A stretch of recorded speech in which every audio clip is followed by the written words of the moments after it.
Good morning. Sorry I couldn't be there to enlighten you on the ways of recording your lessons or presentations or whatever else you want to record on your computer, but this video will have to do. So one nice thing about Mac computers in the last couple of years has been QuickTime. The version of QuickTime built into them allows you to record the screen on your computer built in, so you don't have to pay for anything extra. It's really nice. So right now, to record this video, I'm actually using a different program just because it's easier for me to show you how to use QuickTime by using a different program. And I really like this other program. It costs money. It's called Camtasia, and this is the second version, so it's Camtasia 2. But it's easier for editing, so if you want to make some or add some fancy stuff after you record it, it's easier to do it with this program. It's actually it's fairly difficult to do it because you really would need to use iMovie. So the program we use to record our screen is Quicktime Player. So I like to use a shortcut to search for programs. So I hold down Command and hit the spacebar, and we want to open up Quicktime Player.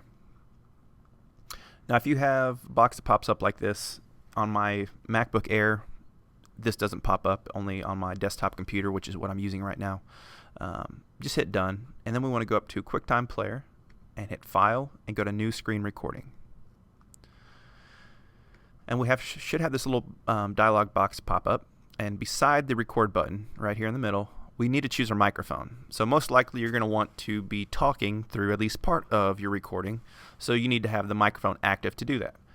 If you don't, you just want to choose none.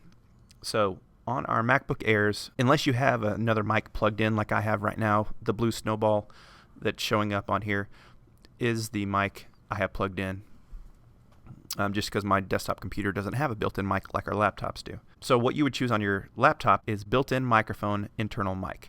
So we choose the built-in mic, and the way you can tell if it's working or not is if there are lines up here in your levels meter. So if there's lines there, it means your program is getting audio. If you don't see any lines there, it's not getting audio, and that's bad if you're trying to get audio. So you choose your mic, so I'll go ahead and choose blue snowball. The other option you have is choose the show mouse clicks. So let's say you're showing a PowerPoint in your presentation you're making. If you want to show when you click, then you would choose that. If not, uncheck it. So it's really good for me to show when I'm showing students how to use a program because they need to know when to click. If you're doing something other than trying to teach how to use a program, I would think you wouldn't really want it. But there's probably exceptions to that I just can't think of. So I'll go ahead and uncheck this. And then all you have to do is hit record. And it's going to ask you if you want to record the full screen or just part of it. If you want to record the full screen, you just click once. If you just want to record, let's say, just inside this window right here, I could click and drag a box around that window. So I usually would just click once, and now it's recording. When you see this little icon right here, it's basically the stop button. So you go ahead and do what you want to do. So it's a good idea. Let's say if I'm going to present this PowerPoint, I could go ahead and open it up before I start recording. That way it's just ready to go. Oh, and that's the wrong button. So if I already had this open when I opened up QuickTime Player, it may look a little bit better, but really 2 seconds open program, I don't think it's a big deal. So now you could say what you want, and basically you could kind of go through it as fast or slow as you want, whether it's a notebook file or a PowerPoint or whatever else you want to show. You just kind of go through it, and then when you're done, so let's say I go through that whole PowerPoint and it's wonderful. To stop my recording, I just click on stop up here, and when I do that, it's going to show me my file. So I can watch it, I can hit the play button,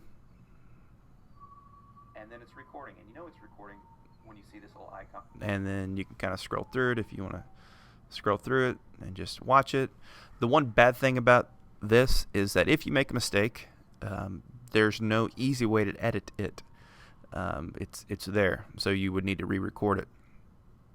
So don't try to make any mistakes. You could do some short videos and kind of put them together in iMovie. So basically, if you like it, you just go to File, Save, and you would just choose where to save it. So if you want to put it on my desktop,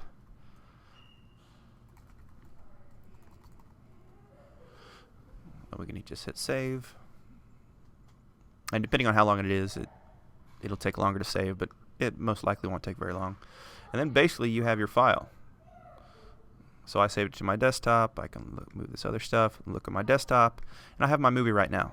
All right, so now how do you show it to students? After talking with the math teachers, they do one of two things. They put it on YouTube, and there's plenty of tutorials that show you how to do that. You could just use your school email account, or you can put it in Google Classrooms. If you use Google Classroom, it's easy to upload it there. I guess depending on the size of the video, so to see the size, you click on it, you can hit Command I, or you can right click on it and go to Get Info, and you can look at how big it is. So in this case, it is 19.2 megabytes, which I could put in Google Drive and share it in Google Drive if I wanted to. And that's basically all you have to do to record your screen.